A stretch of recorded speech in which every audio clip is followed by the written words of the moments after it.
Okay. Okay, I'm going to go ahead and get started because everyone's got a pretty busy schedule. I'm going to ask, just because I think some people are having broadband issues, if everyone could turn off their monitor temporarily until we get all of this situated, and then a little bit later we can turn them all back on, if that's all right. So I'm going to go ahead and get started. First, annyeonghaseyo. Good morning and welcome to the U.S. Embassy's Raising Funding webinar. I'm Tipton Troidel, a commercial officer at the U.S. Embassy, and I'm really pleased to moderate today's webinar. I just love these. I really am so fascinated by startups and all the cool stuff that you guys are doing. Before we get started, I'd like to mention that this webinar will be recorded and we will have a Q&A session after the panel discussion. So please type your questions into the chat box throughout the webinar, and we will try really hard to answer as many of those questions as we can. And also thank you to everyone that pre-submitted questions, because I've gone ahead and shared those with our speakers, and so hopefully you'll be able to hear some of your questions. Before we get started, I thought I would switch the script a little bit, and I'm going to highlight some upcoming events just so that we get all of the announcements taken care of at the front end, and then we can really get into the discussion. First, I have 3 cool events that I wanted to highlight that the U.S. Embassy is hosting and supporting. The first is the 2022 pitching competition that we will be hosting on Thursday, April 28th. For some of you that were with us last year, this is our 2nd year, and I'm equally as excited about it. This pitch competition will feature 6 entrepreneurial Korean startups, and they will be able to highlight their innovative ideas, solutions, and technologies to a panel of professionals, 2 of which you will get to meet this morning.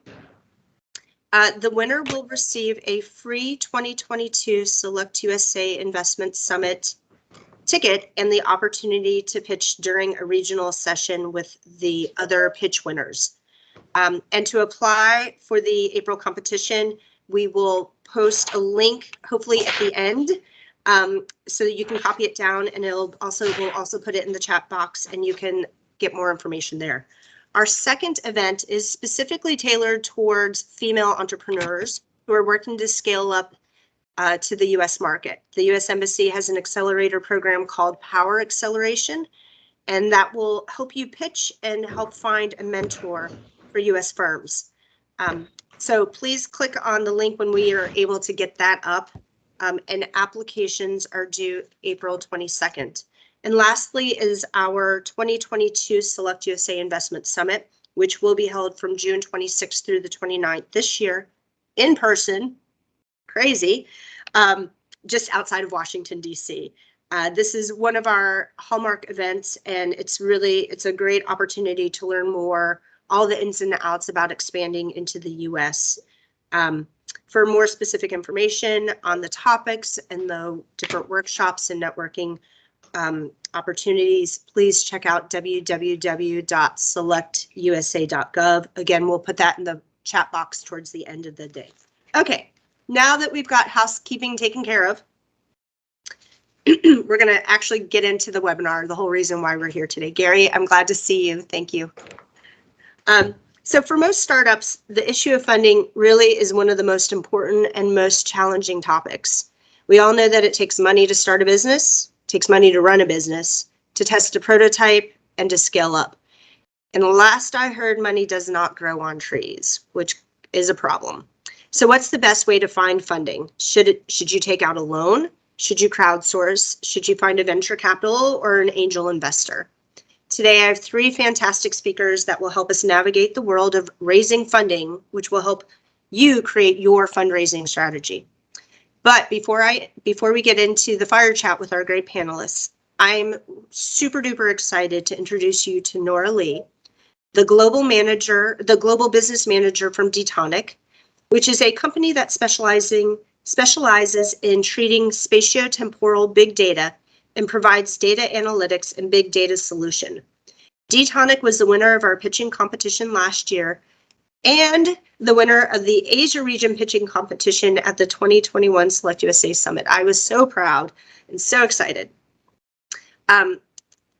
So I asked Nora if she would mind popping in with us today and just giving us an update on how D-Tonic is doing since winning last year's competitions, plural.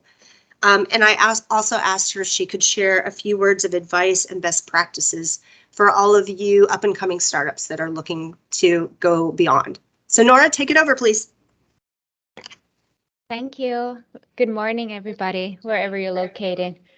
So thank you for the opportunity to talk about a little bit D-Tonic and the things that we have learned in the past year. So last year when we participated in the pitching competition at the US Embassy, last year it was in person. I don't know if it's in person this year, but it was the first time actually that we pitched with our, let's say, Western style pitch deck. And I think that really made us stand out last year.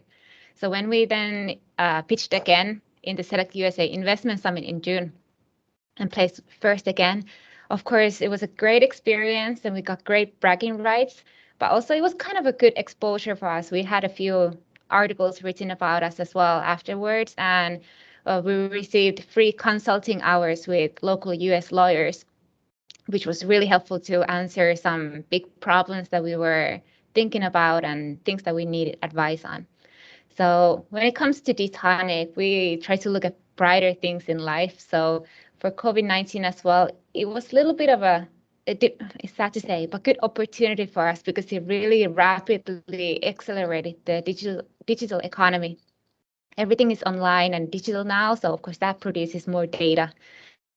So our technology software optimizes existing big data systems to treat big data more efficiently. And specifically, we target spatial temporal big data, so data that has, let's say, GPS plus time information in it. So in 2020, our technology was used in the South Korean government's contact tracing system. And then last year, we had a really rapid growth for a company. So we closed our extended seed round of funding for a little over $2 million US dollars. That also included investment from VC in the Middle East from UAE. And our technology was deployed in multiple smart city projects, both domestically here in Korea and also in Europe. So we are still in very early stages of our globalization, but I would just like to talk about some couple takeaways that we learned in the past year. So first of all, well, we find out that we had to really dig deep inside our own company. So because you have to have solid ground first in your own home country before you wanting to launch overseas. So we needed to ask ourselves questions like, do we have a team that we can really count on? Do we all agree in the company's vision? And do we share the same mission as well? And have we done the market research that we are making sure that we are not dealing with inventor's bias and doing things like interviews with people in the target market to really make sure that it is actually a service or product that people actually need. And it's also, as Titen mentioned, it's very expensive to go global. So we also found ourselves in a kind of a chicken or the egg type of dilemma of we need to get investment to go there, but then we meet a VC and they say, we need you to have presence in the US before we will invest. And I think this is about just the issue of kissing a lot of frogs before you find your prince. So we also needed to do a lot of pitches until we found a VC in the Middle East who really shared our vision, and they were willing to invest in us even before we have presence there, and they are helping us to go to Middle East now. And then also we did a lot of pitch training last year, so I would just like to say 4 big major things that I really think that made a huge change in our pitches for not only in pitching competitions, but also to VC. So first of all, keep it short. We like to just talk everything about our company, but just keep in mind what is the main value proposition you want to tell the audience, what makes you different from your competitors, and how do you make money. So we all want to talk about everything about our company, but that's where the second meetings are for, appendixes are for, and Q&A is for. And also, don't have too much text in your slides. The Korean pitch decks always have so much text, so people can't read and listen at the same time. So just use the pitch deck as a visual aid for your presentation. And also have somebody check your English in the presentation. It looks very bad if you have typos or grammar errors, and please don't use Konglish. That's also a very big no-no, what we've discovered. And also finally, you have to be confident, sound confident. Even if you're not, sound confident, because you should be very passionate about your company. Because if you don't sound excited or confident and passionate about what you do, it's very hard to convince anybody else to be either. I think that would be the main takeaways for me. Thank you, Nora. I loved your point about you have to kiss a lot of frogs before you find your prince. That's such a wonderful English saying, and I think it has to be true because, you know, part of building up your company and finding new partners, you want to find the right partner, not just any partner. So I appreciate that. And then the other thing that's near and dear to my heart is the limiting the text on presentations. I will say that I agree with you on that point. I think I've seen it more often since working here in Korea, that the presentations are just filled with words, and it's almost overwhelming that I stop listening and I just start reading, and so that's not what you want. So thank you for pointing that out. And I'm really glad to hear that you guys are doing well. That's really exciting. I think we're all pulling for you over here and just can't wait to keep watching you expand and grow and be successful. So good luck and thank you for joining us. So now I'm really excited about this next section. I'm really pleased to introduce our three panelists. The first is Dr. Yun Jung Young. Did I say that right, sir? Yes. Did I get it right? Okay. But he has given me permission to call him Dr. YJ, so I might have to switch to that because I might stumble over my own tongue. But Dr. Young is an investment expert with more than 15 years of experience in both the industry and private venture capital. He is one of the founding members of the Korea Venture Investment Corp, which is a Korean government-backed institution that specializes in Korea funds of funds. Dr. Young established the KVIC U.S. office in Menlo Park, California, and led investments of U.S. venture funds until 2018, when he returned to be the Chief Investment Officer at KVIC's headquarters here in Seoul. We're very lucky to have you with us today, sir, so thank you. Our next panelist is Gary Sumahiro, the President and CEO of Sumahiro Investments. If any of you watched last year's webinar and pitching competition, you'll recognize Gary. He was a speaker and a judge, and is a great person to bounce ideas off of. So Gary is the founder of Sumahiro Investments, which is specializing in global investments and consulting services. Gary has an extensive experience, way too long for me to read right now, but in startups, restructuring technology, crisis management, and most importantly, I think for today, is identifying companies that are ready for global expansion. So thank you, Gary, for joining us. And our third panelist, last but definitely not least, is Sun Choi, who is the General Manager of Asia from Mind the Bridge. Sun has helped exit 2 startups, taken an IT company to IPO, and has founded several companies in the e-commerce, food and beverage, and digital marketing consultancy sector. All really hot markets here in Korea, I would like to add. So Mind the Bridge is a boutique innovation advisory firm with its headquarters in San Francisco and with operations in Europe and Asia. So for everyone who's listening in, I recommend you to check out their webinars, to check out their bios after this webinar, because they're really interesting and truly inspirational individuals. So I don't know about everyone else. I think I've mentioned this to Gary. I am pretty over the stale, boring presentation type of webinar. So what I've asked all of our panelists and for you, the participants, to pretend that we're all in the same space and we're all in comfortable chairs and we're just going to have a conversation. So what I've done is I've taken some of the questions that were pre-submitted and some of the ones that my team and I came up with, and kind of want to get the ball rolling. And, you know, for participants, as questions come up, put them in the chat box and I'll ask them. But to get the ball rolling, I've asked Dr. Young if he could help us set the scene. What's the funding climate like today? Thank you, Tipton.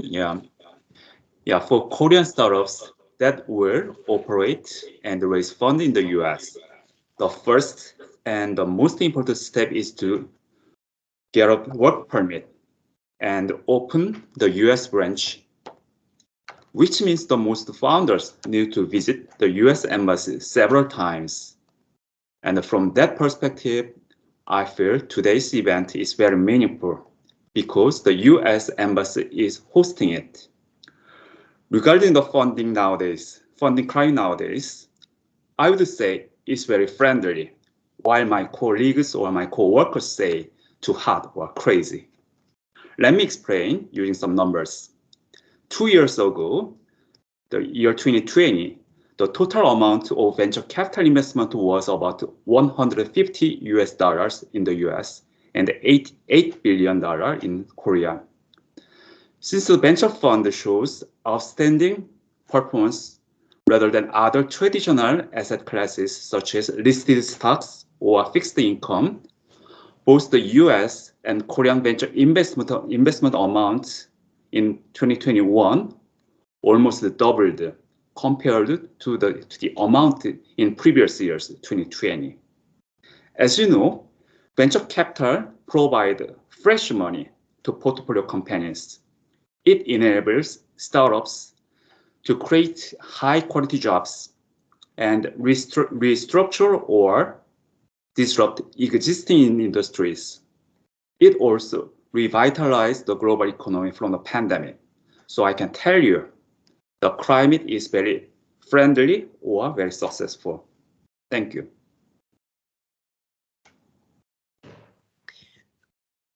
Interesting point. You started your answer off with that companies should consider opening a branch. So this really segues quite nicely to a question that I have for Gary is, do you agree with Dr. Young that, so he said branch, what do you think about like a subsidiary?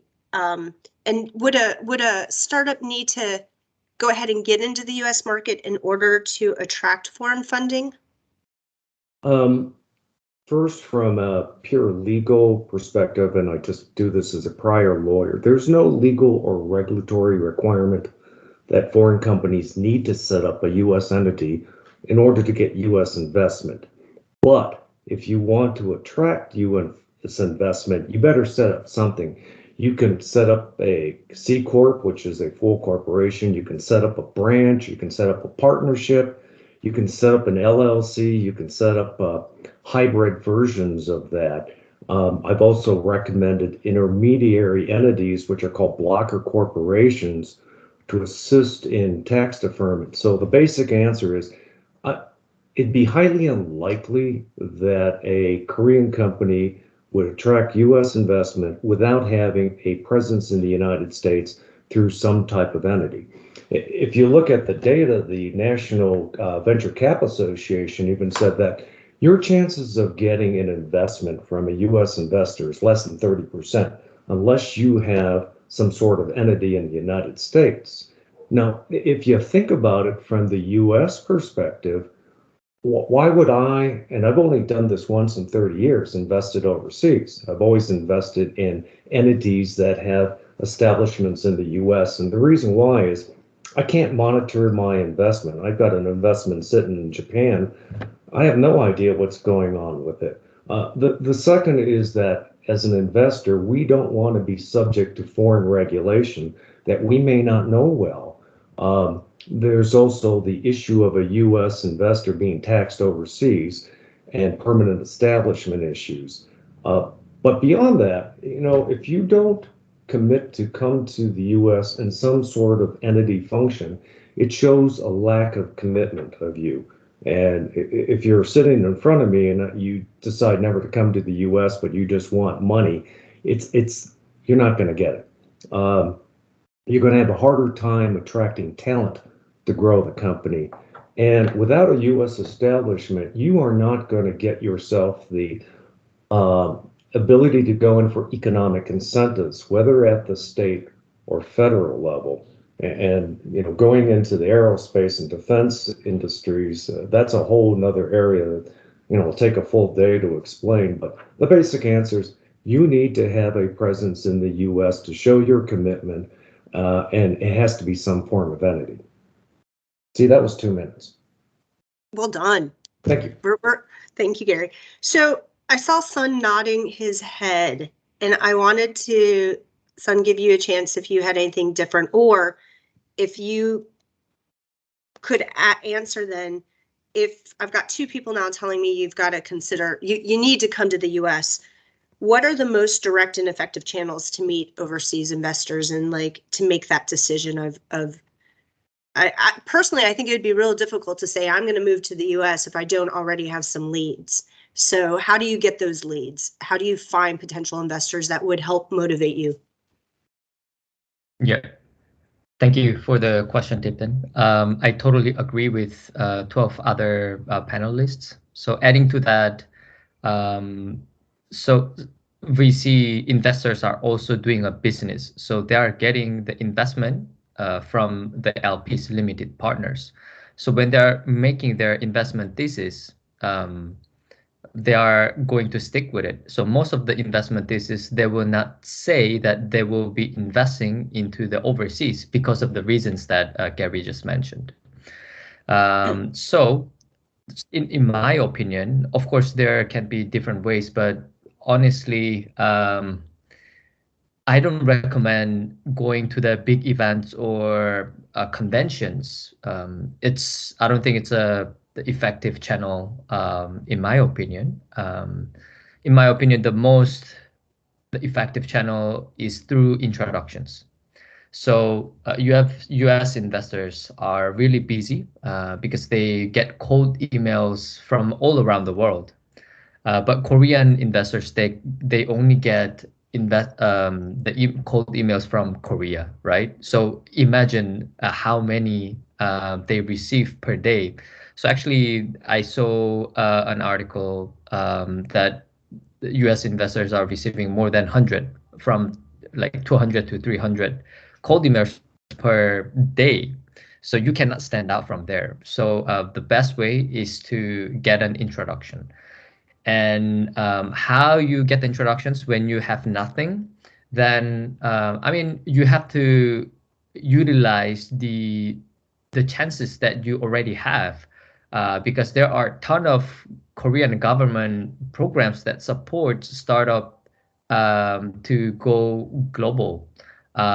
So there are programs like K Startup Center, Global Market Entry Program, Launchpad, etc. from KISET, which is 창업진흥원 in Korean, KOKA, 콘텐츠진흥원, KIC, KOTRA, etc. There are tons. You have to be smart, of course, because when you are getting into that programs, that also sucks up your time. But when it needs it, or when you need that, then you have to get that and get the support. Then that's I think, a good way that Korean startups can utilize what they already have or the environment that they are in, to get connect with the US investors. Dr. Young, do you have anything you wanted to add? Because I know that this is, you're in this area. This is, you're being a quasi-Korean entity. Like, do you have other suggestions?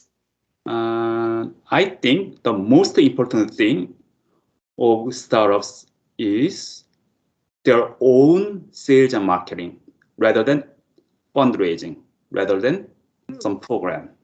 So that's why I emphasize the opening the US branch.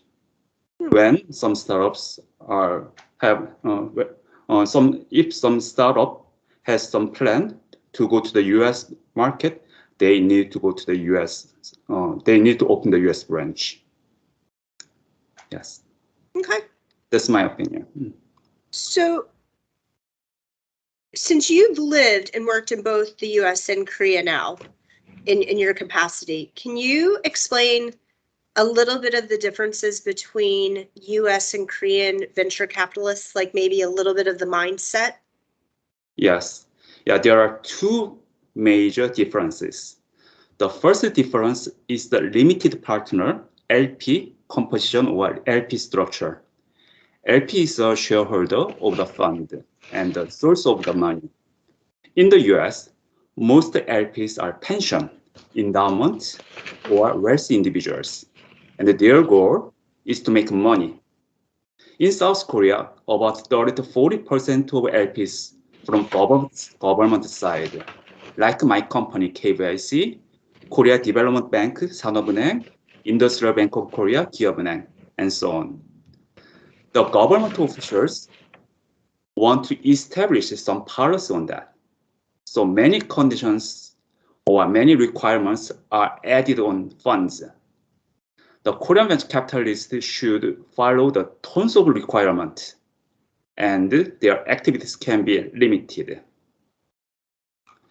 The second difference is the size of the fund. In 2020, the average fund size in Korea is about 30 million US dollars, while the US fund is larger than $200 million. This big fund makes the US venture capital can do a wider range of investment. They can invest from very initial stage to the later stage, even to the unicorn stage. Basically, big-sized US investors can provide continuous and consistent support to the startups. This is my answer. Thank you. So I'm going to transition and send out one of the questions that we received from one of the participants, and I'm going to ask Gary to be on the hook for this one, mainly because Gary just recently has helped what I would call a rather technical company get into the US. So from a technical perspective, is a company's technical evaluation, from your perspective being an investor or a VC, is it based on them having a patent or them having the know-how? And the second part of that question is, what is the proper level of disclosure of data or business confidentiality or confidential data when pitching or having a discussion with outside parties? Got it. In general, filed patents will add strength and increase the valuation. Know-how it's more of an art than a science. And you have to get, if you're trying to get into the US and seek an investment with just know-how, is it really gets into the quality of the individual. I mean, if it's a technical person that has the know-how, that has decades of experience in that area, that's one thing, and that increases the valuation. But if it's like a salesperson that had this dream at night that woke up and said, aha, I have know-how, and this is how I want to do the business, that's a completely different situation. In general, at least from my investment portfolio, we never look at just know-how. It's heavily weighted towards the patents. Let me get into that question of the proper level of confidentiality, and I can honestly say, don't ask a VC or an investor to sign an NDA at the beginning. The vast majority won't sign.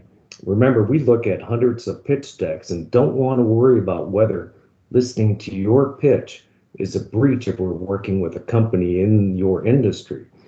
And from your side, if you have a patent pending, it's already disclosed, so stay at the patent pending level. Going back in there, so the big VCs, they probably look at well over 1,000 pitch decks a year. Sumahiro Investments, even during the pandemic, we looked at over 660 pitch decks. And I will tell you, myself and my staff are not going to cross-reference those NDAs to see whether or not there's a conflict. So we're never going to do that. If you have a problem with disclosure, it's probably better to show them the kimchi jjigae soup, but don't ever show them the recipe. And that's the way to sort of handle the discussion with investors. A couple of other things on the level of disclosure is make sure when you're doing your pitch deck or your presentation, there's really something other than a company called the 5 Ps. And that's, you've got to identify the problem, you better identify the problem solution, you better identify the people, because investors invest not just for the product, but for the people. You got to identify the product or service you're providing, and then the placement. You know, what industry are you trying to impact? One last thing, and there's, you know, a whole level of discussion on this, is I wouldn't put a whole heck of a lot of forward projections in there, because your forward projections will come back to bite you later on. And there's actually some legal guidance if you are going to go down the path of forward projections. So I would stay away from making those representations. I'd stay away from going into micro detailed monthly analysis, because once you do that, it's hard to pull that information back. But patents, deal with patents, don't deal with know-how, and don't ask a VC to sign an NDA, or a lot of them are just going to say no. I don't know if anyone else has ever watched Shark Tank, but every time the participant is asked if they have a patent pending, and if they say yes, all of the judges seem to jump up and sit up taller and lean in to listen a little bit closer. So it seems to follow track with what you're saying. So TV is matching reality, Gary. Kind of exciting, huh? Another question that we had from our participants, I'm going to start out with Dr. Young. One participant asked, as a startup, I am always worried about securing good references. Can you recommend some good programs that US VC accelerators are offering to help me kind of get in that line? And I think that actually goes back to some of the points that Sun was raising about kind of making those contacts, and so having a good person to recommend you. Do you have any suggestions? Okay, yeah. I can suggest some famous US accelerating programs executed by 500 startups, now 500 global, or Y Combinator, or ERA New York. They understand the Korean startup society very well, and they will definitely help a lot. But please remember that the VC, venture capital, belongs to the category of private equity. Never forget the word private. The best reference is built by a private network. For example, other founders or VCs. So you need to show or prove your ability and integrity in your domain. If you raise money from a domestic Korean venture capital who has a strong network with US venture capitals, they are willing to introduce your company to the foreign investors. Moreover, I recommend Korean American venture capitalists that you can search on Google or ask the global division of my company, KBIC. We will help you. Thank you. I am going to go off script because I'm going to reward the person, Mr. Park, who put something in the chat box. So I want to stay true to my word that I'm going to ask some questions. So let's see, from Jungsung Park from InfoBoss, thank you for joining us. He would like to know whether US investors strongly require evidence of business model, such as a contract as an example, or like an MOU, in order to move forward. Okay, he's saying we already experienced that they require these, but I've got two people shaking their head no.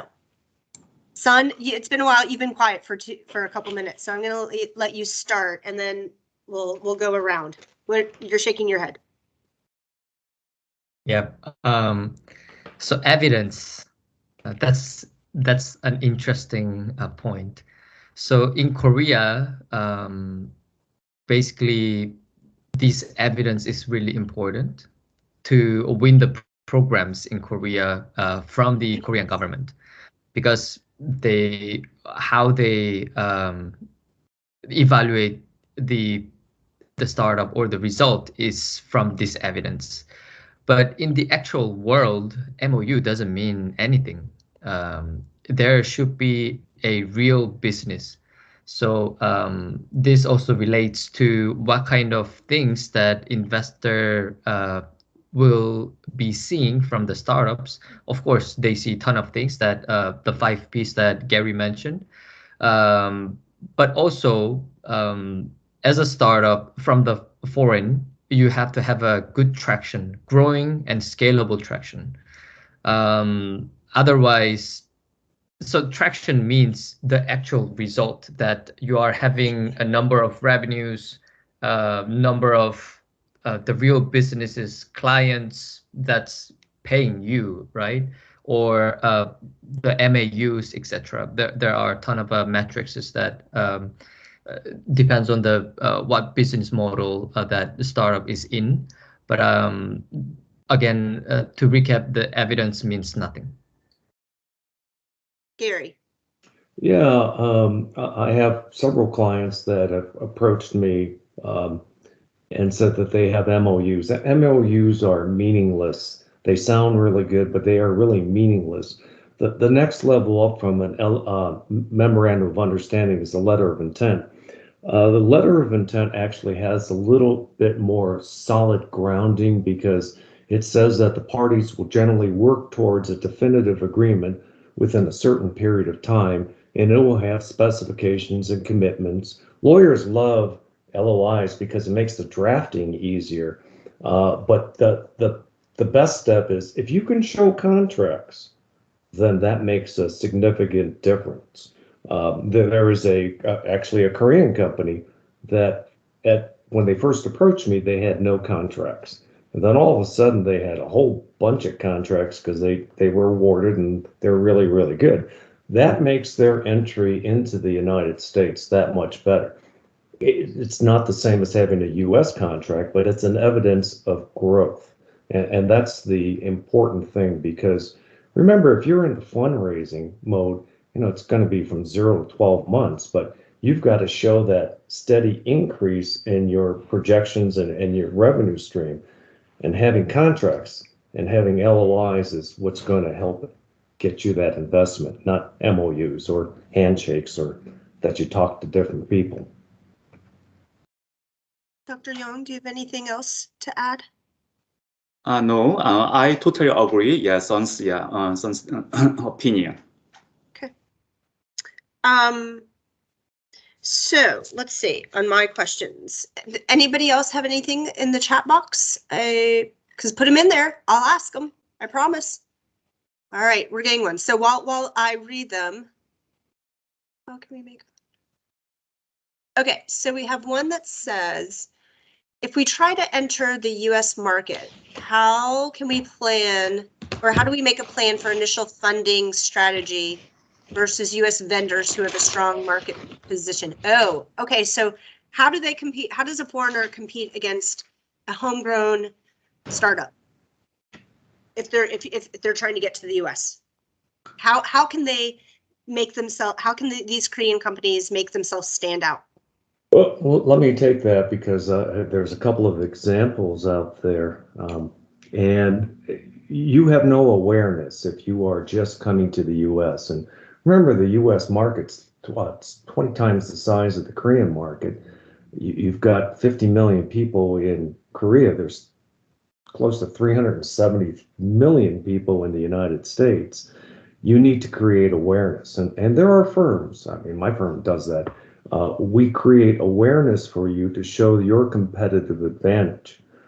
But the other thing is just in raising your awareness is, at least in the pro formas that I've been involved in, we put a heavy weight at the beginning with sales and marketing, and because you've got to get that information out. You got to get people that can do press releases to get that out. I have a client right now from Korea that we've put out like 3 press releases, and my assistant's email box is just bombarded with inquiries and requests.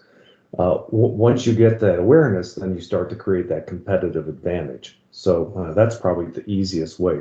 Put a big chunk of money at the front end to do marketing and sales. and find people that have the ability to connect you. So when you're coming to the U.S., it's good that you have a connection of a salesperson or a manager or a kwajang, a supervisor level. It's far better if you can access the people that actually make the decisions. And if you have contacts at the senior vice president, executive level, or the president and board, that's how you get other people and other companies to pay attention to you.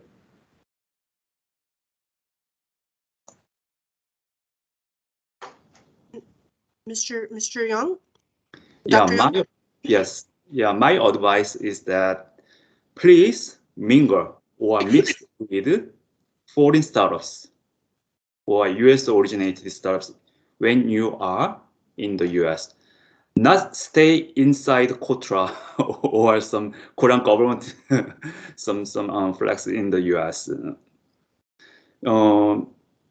When you are mingling with US entrepreneurs or US founders, your ability will be progressed, I guarantee. I know this is a contrary opinion, but some big events are actually worth attending because you get and I will take SelectUSA. You will have every single state represented there. I've put clients in front of every single economic development, everything ranging from Puerto Rico to Virginia to Colorado to Maryland. So it's an opportunity for you to develop instant awareness by attending one of the big events. But in general, if you have those connections, use them. And, I agree that don't stay in that little Korean bubble. It's really easy when you come to the US. You expand that and start to talk to people outside of that Korean bubble. You do that for familiarity, but to drive a business, you need to hit those 370 million people in the United States. I'm going to jump in and add in since you opened up and you talked about the SelectUSA Summit, because it's one of my programs and I'm shameless about it. I think it's a great program, but for all of the participants, what Gary is saying is that there will be representatives from every single U.S. state and territory, including numerous large companies. But let's move that out of the side and only talk about the benefits. If part of your goal is looking for expansion, exposure, and incentives, you have the opportunity to meet with a representative who can tell you what type of programming they support at a state level, which is at the working level, far more so than at the federal level. So you might find, we know that there's a large group of people always thinking about Silicon Valley, and Silicon Valley is a fabulous place to go. I'm not going to say that it's not, but there are numerous other locations that may be able to provide you with a different type of launch pad, may provide different types of incentives, possibly more, may provide better or different type of networking opportunities, maybe more within your niche market. Maybe Silicon Valley, I think Gary mentioned this, isn't the best place if you're in aerospace, or maybe there's another state that would be better off. Coming to the summit, while it's a travel, you have to get there and there's some costs involved.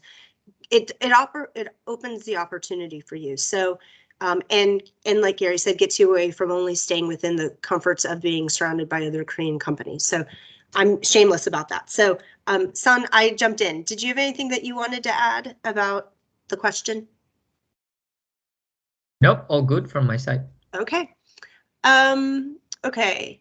I'm gonna, as I'm reading through, okay, let's see. We've got someone who, I see that the trend that the Y Combinator 500 supposedly pre-seed stage investors requiring MVP and feedbacks from the market. This person is interested in hearing your opinion on whether the threshold for pre-seed stage has gone up from the idea of roadmap and BM to MVP with feedback. Did you guys understand that? I'm not sure I fully understood. The MVP being market value performance or something else? That sounds good. I was thinking most valuable player, but I think yours makes more sense under the, with respect to what we're talking about. Let me see if I can. I guess, what's the threshold for pre-seed stage?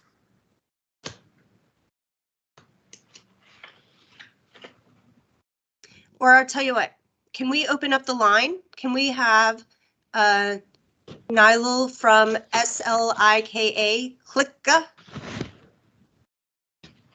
ask the question directly, since I'm not being very clear? Are we able to do that?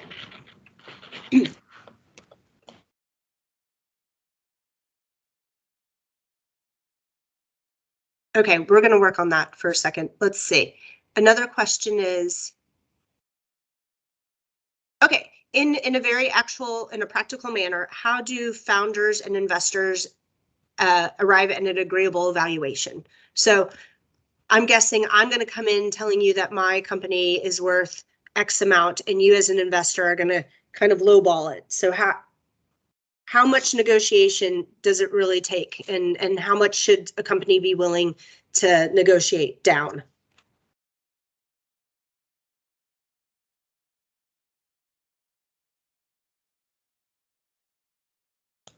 I'll take a stab at it from my perspective. I think there's like some belief that the average is 30% or something like that. But geez, when you're going to market, you got to give up 30%.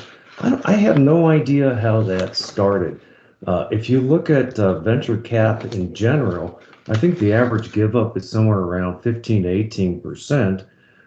The other little thing that is sort of circulating out there that people believe is that most investors go in and they get their money and they immediately leave. But from the venture cap side, I think the average hold is around 7 years. So you don't see people coming in and out, and they certainly don't come in 1 year and leave the next year, because from the US side, there's a capital gains and tax impact. So I just want to make it clear that when people invest, they're not short-term investors. They're generally longer-term investors. And this notion that the average is 30%, give up on that. The number was 18%. That's the average. In terms of valuation, it really is dependent upon the market forces and the industry that they're in. So from a venture cap perspective, in the US, the average return in the S&P since 2010 to I think 2018 was around 15%. So if you're a venture cap, you know that you want to go in higher than 15%, and probably 18 to 20% on your return on investment is what you're looking at. In terms of the valuation, it depends on the market. It depends on the industry that you're in. For example, if you are now in, let's say, digital twin, which is this specialized software program, your valuation is automatically going to go up, because most of the research out there shows that the industry is going to go from several billions to 20 or 30 billion by 2026. So it's a complicated, and it requires more than just a quick answer, because there's different ways to value. It's the cost to duplicate, the market multiples, the discounted rates. These are all dialogues that we have with companies to arrive at a valuation. Just don't, if you are looking to go to market, assume that you got to give up 30% of your company, because there's no data out there that supports that. And don't assume that an investor is going to flip and burn, because from the US side, there's tax disadvantages to do that. And when you're looking for an investor, by the way, it's sort of like a marriage, but you can't get divorced. So you better make sure that you have you look at really carefully who you want as your investor.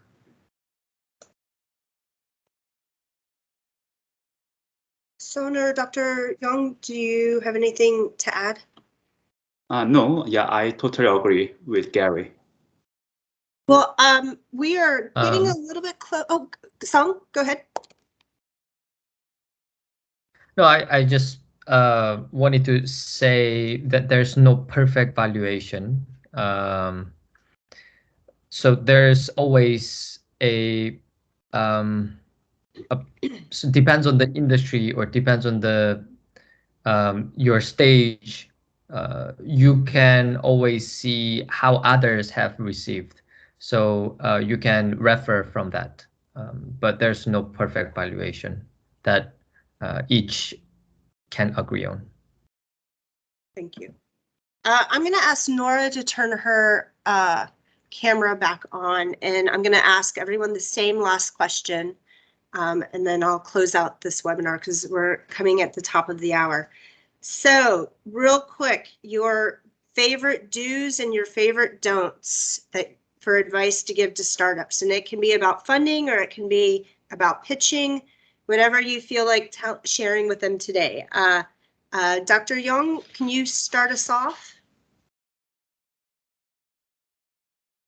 I put you on the spot. Oh, sir, you're on mute. I'm sorry. Yeah, can you ask again?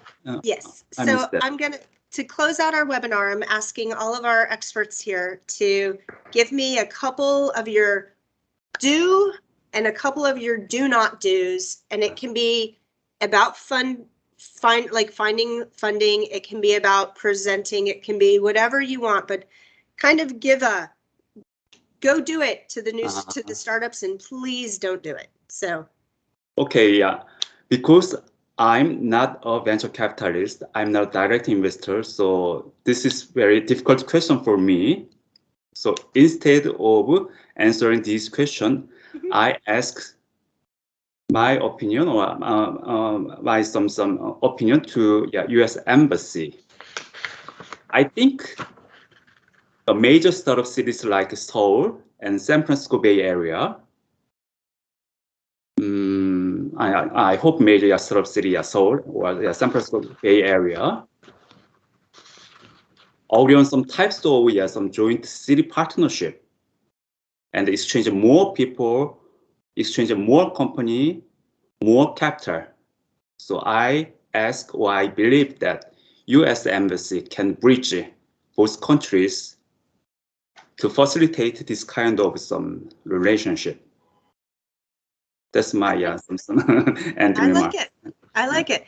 I'm going to jump to Nora, our DTonic representative. Your do's and don'ts. So my do's and don'ts would be kind of the same, because I would say do listen a lot of opinions, seek a lot of help in the things that you're not confident in. And so seek a lot of various different opinions, but don't take one person's opinion as the right way. Every startup is different. So try to seek various different opinions and see then what would be the middle ground for those things that would suit your company. Okay, thank you. Son? Sorry, it was cut out. What was the question? Your do's and don'ts. You've got just a few seconds to say do this or don't do that. Okay, so do's and don'ts. Do's.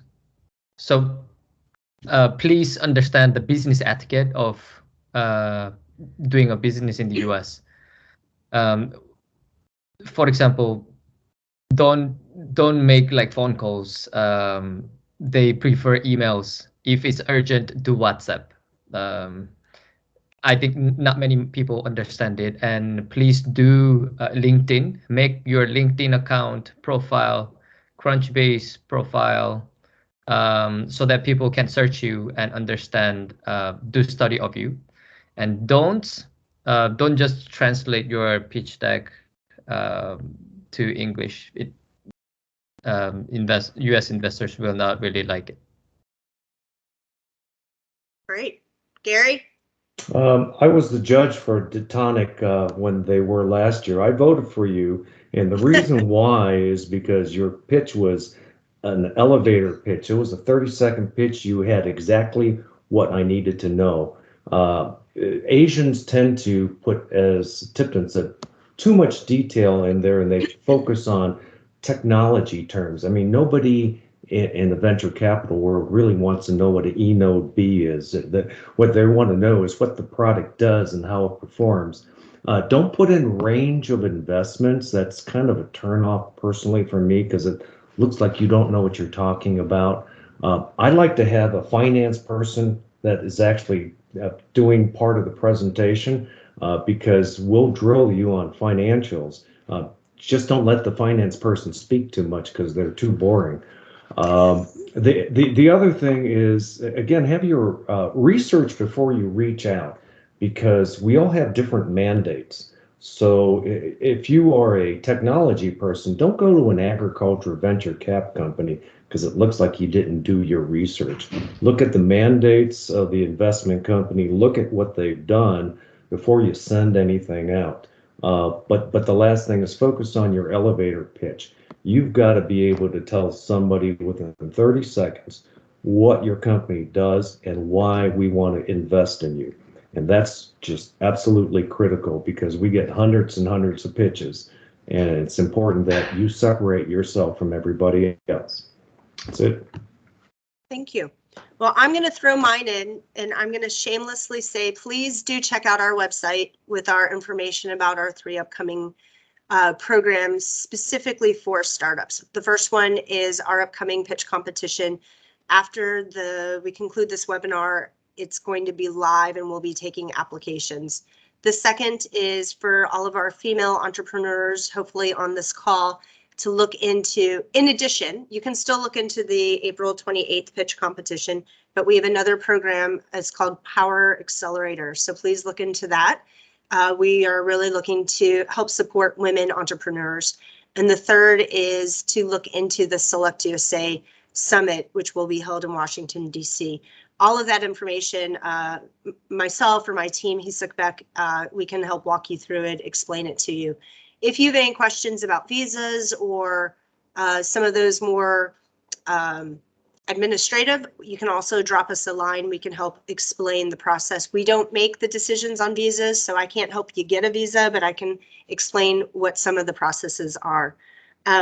So thank you to everyone, to our participants who joined us for this hour, and a huge thank you to Dr. Young and Gary and Sung for spending time with us this morning and sharing some of your thoughts and opinions. I think to highlight what Nora explained, like get a lot of different opinions. And I think this is one opportunity that people hopefully were able to think about their personal situation and how what you said might apply to them.